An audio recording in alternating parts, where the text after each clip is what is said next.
Men were... Maybe this was one path to achieve peace. And here the curtain falls on this story. However, that does not mean their own stories came to an end. War is something fought on the desk of politicians. As long as they win in the end, that's all that matters. But for us, it's a matter of survival. In order to survive, you need to analyze the situation in an instant. It's the same as living in a city. The rules of this little city apply just as well to that wide open sky. That guy had the same feel about him as this city. I bailed out and landed here. The captain was gone. I've lived a comfortable life since then, and I probably have him to thank for that.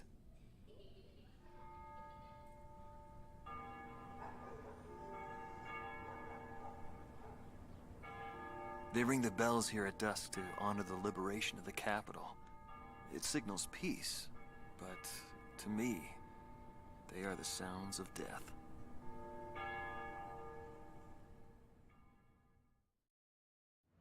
When a fighter plane goes down, that's the end. It disintegrates into pieces.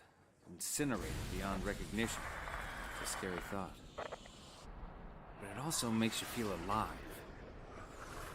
I left the military, but I still fly that sky. But, it's pretty lonely up there all by myself. I'd love to fly with him again someday.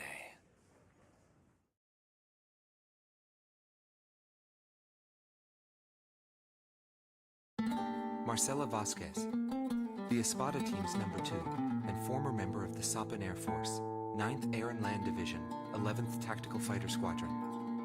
She is thought to be a survivor of the Coup d'etat squadron. She currently earns a living as a dancer. If the Demon Lord hadn't appeared, our lives might have been different. For me, it wasn't about flying or ideals. Most of all, it was about him, my flight lead. Our mission was to escort the heavy command cruiser that was to act as transportation for the organization.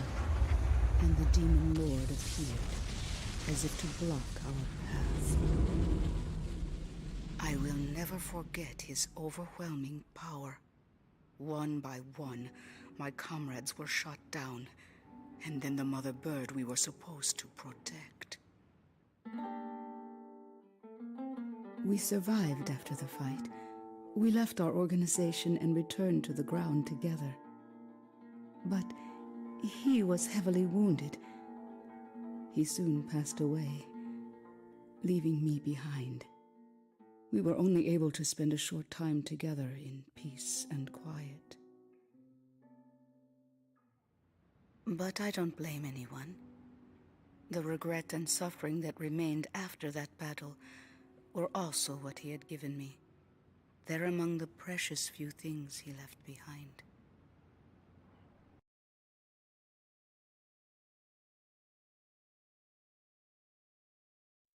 Anton Konchenko, thought to be head director of a world with no boundaries, former member of the Belkan Air Force, 18th Air Division, 5th Tactical Fighter Squadron.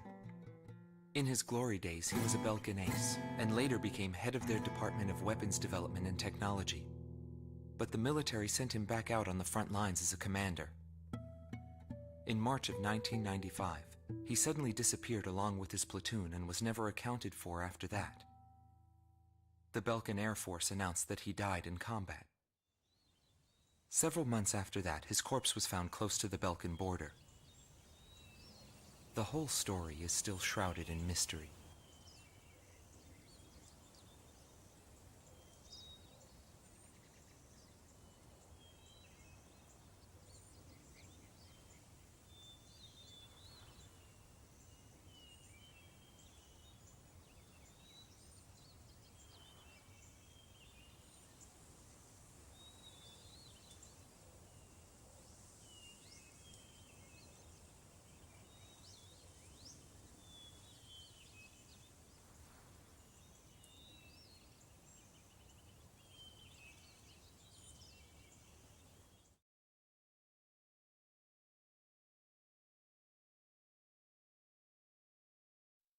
Larry Falk, also known as Solo Wing Pixie. GALM Team's number 2, and member of the Ustio Air Force, 6th Air Division, 66th Air Force Unit. That's right. This man was his buddy, and his enemy. I should have died that day, but I didn't. I dragged my wounded body and reached ground zero of the nuclear detonations. A barren, empty land. I felt an unbearable sadness when I witnessed that landscape. There were still people living there. They were the ones that saved me. It may be true that the world has no need of borders, but would getting rid of them really change anything? The world won't change for the better unless we trust people. Trust is vital in a peaceful world, but that will never happen. I'm still on the battlefield. Right now I'm near a border. I want to see for myself what borders really mean, and what their volition really is. I may not find what I'm looking for, but I still want to try. Anyway, that's what I've come to believe, and I think that's enough. Will he see this video? If you do meet him, give him a message for me. Yo, buddy. Still alive? And thanks, friend. See you again. The Demon Lord of the Round Table. A warrior who soared through the Balkan War, inspiring both fear and admiration. His presence filled the skies for but a few short months before he disappeared. Apart from that, nothing is known about him. I was never able to find out what kind of a person he really was. But whenever they talked about him, they always had a slight smile on their faces. That, perhaps, may be my answer.